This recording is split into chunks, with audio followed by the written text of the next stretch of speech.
زمین سمجھے؟ اور زمین کے اوپر کیا ہے؟ کیوں؟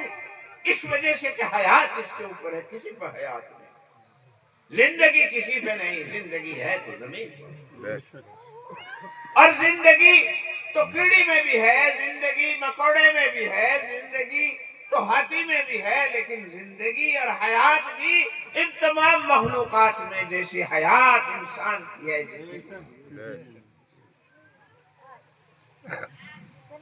اور یہ انسان جو اس قدر ماسٹر پیس، اس کی آنکھ ایسی، یہ دوربین سے آسمانوں کی بات دیکھ رہا ہے، کانوں سے یہ مریخ کی آواز سن رہا ہے، یہ پوری کائنات کے نقشے کاغذ پر بکھیر رہا ہے، قلم سے بنا رہا ہے۔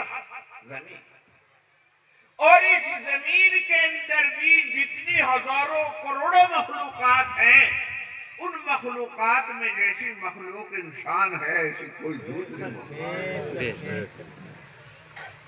نہیں۔ تمام مخلوقات میں جیسی مخلوق انسان ہے ایسی کوئی مخلوق نہیں۔ بڑی سے بڑی بھی ہے ہاتھی، لیکن یہ 5 فٹ کا آدمی اس کے سر پہ چڑھ کے بیٹھتا ہے۔ اونٹ ہے، نکیل پہنا دیتا ہے، وہ جھوٹا اگر تھوتڑی مار دے تو پسلی ٹوٹ جائے، اس کے ناک میں نکیل ڈال دیتا ہے۔ بڑے بڑے پہاڑ ہیں، انہیں ڈائنامائٹ کر دیتا ہے، دریاؤں کا رخ موڑ دیتا ہے، زمین کا جگر چاک کر دیتا ہے، چھید کر کے اسے زمین کے اندر سے پانی نکال دیتا ہے۔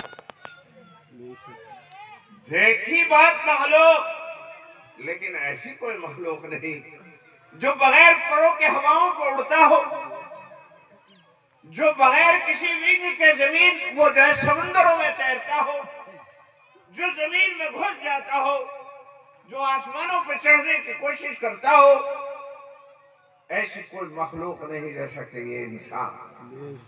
تو ساری کائنات میں سب سے عجیب معاشرہ لگانا ہو، اور روح کی اگر مرمت کرانی ہو، ایمان کو اگر درست کرانا ہو، تو ایمان والے اللہ والے اور اولیاء اللہ کے پاس جانا ہو۔ تو بس بات یہ ہے کہ صاحب اس نے احسان کیا تھا، اس نے ہمارا علاج کیا تھا، اس نے احسان کیا تھا، اس نے ہمارا مقدم حل کر دیا تھا، اس نے احسان کیا تھا، اس نے ہمارا مکان بنا دیا تھا۔ تو یہ تو ہو گئے دنیا کے احسان جو دیکھ رہے ہیں۔ بہرحال سرکار حضرت خواجہ صاحب کا کون سا احسان ہے جس کی بنیاد پر ہم انہیں یاد کریں یا ان کی عقیدت کریں؟ اس کو کہا گیا خواجہ ہند کا احسان ہے ان پر لوگوں، ورنہ بھارت میں مسلمان کہاں سے آتا۔ حضرت شیخ الحدیث مولانا زکریا قدس سرہ العزیز، ہمارے پیر و مرشد آقا، ان کی ایک کتاب ہے تاریخ مشائخ چشت، اس کے اندر وہ حضرت خواجہ صاحب رحمت اللہ علیہ کا ذکر کرتے ہوئے لکھتے ہیں کہ ان کے ہاتھ پر 90 لاکھ آدمی مسلمان تھے۔ خواجہ صاحب کی وہ جو ہے حضرت شیخ حضرت مولانا زکریا قدس سرہ العزیز کی کتاب ہے مشائخ چشت، اس کے اندر یہ لکھا ہے کہ حضرت خواجہ صاحب کے ہاتھ پر 90 لاکھ آدمی مسلمان۔ اب آپ سمجھ سکتے ہیں کہ ہماری نسلوں کے تانے بانے جہاں تک پہنچتے ہیں، ان کو اگر تانا بانا ملایا جائے تو یا تو خواجہ صاحب یا خواجہ صاحب کے خلفاء اور ان کا جو ایک جال تھا بچھا ہوا، خواجہ صاحب ہے، خواجہ قطب الدین بختیار کاکی ہیں، بابا فرید گنج شکر ہے، حضرت نظام الدین اولیاء ہیں، علاء الدین علی احمد، اور پھر پتہ نہیں کتنے بزرگان اور کتنے سلسلہ وہ پھیلتا چلا گیا ہے۔ یہ سارا کا سارا جو نظر آ رہا ہے یہ سب انہیں کا تو صدقہ ہے۔ آخر ایمان کہاں سے آیا؟ کہاں سے اتنے سارے مسلمان ہوتے؟ رہا بات یہ کہ کسی وہ جو بادشاہ لوگ تھے انہوں نے کیا ہوگا، انہوں نے مسلمان بنائے ہوں گے، بالکل جھوٹی بات ہے۔ بعض لوگ کہتے ہیں کہ زبردستی کر لیا گیا، زبردستی کہاں کیا؟ اکبر نے تو جو مسلمان تھے انہیں بھی اسلام سے پھیرنے کی کوشش کی، ایک نیا دین چلا دیا۔ سب سے بڑا بادشاہ اکبر بادشاہ، اور وہ جو اکبر بادشاہ ہے اور سب سے زیادہ ذی حشمت اور ذی وجاہت مانا گیا، تو وہ بادشاہ نے اپنا ایک علیحدہ دین چلایا تھا، اس کا نام دین الہی تھا۔ اس کا کلمہ بھی الگ تھا، لا الہ الا اللہ اکبر جل اللہ۔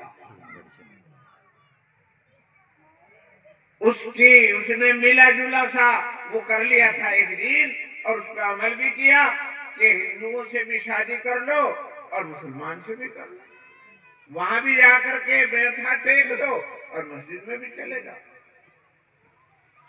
ہولی دیوالی بھی منا لو، اور صاحب مطلب یہ کہ وہ جو ہے عید اور بقرعید بھی منا لو۔ اس نے ایک اور بھی اس میں پتہ نہیں کیا کیا واحیات چیزیں تھی، تو انہوں نے تو دین سے اور بگاڑنے کی تو کوشش کی تھی، دین کو پھیلانے کی کوئی کوشش نہیں کی تھی۔ تو پھر یہ مسلمان کیسے ہوئے؟ یا تو اگر یہ جو کہہ رہے ہیں کہ صاحب یہ جو اتنے دنوں مسلمانوں کی یہاں حکومت رہی، اس کے دباؤ میں لوگ جو ہیں وہ مسلمان ہو گئے، یہ بالکل غلط بات ہے۔ ان کے دباؤ میں اگر مسلمان ہوتے اور اگر انہیں اسلام کی فکر ہوتی تو پھر ہندوستان کے اندر مسلمان ہی مسلمان، بے شک۔ لیکن ایسا نہیں ہوا۔ یہ پھر ہوا کیسے؟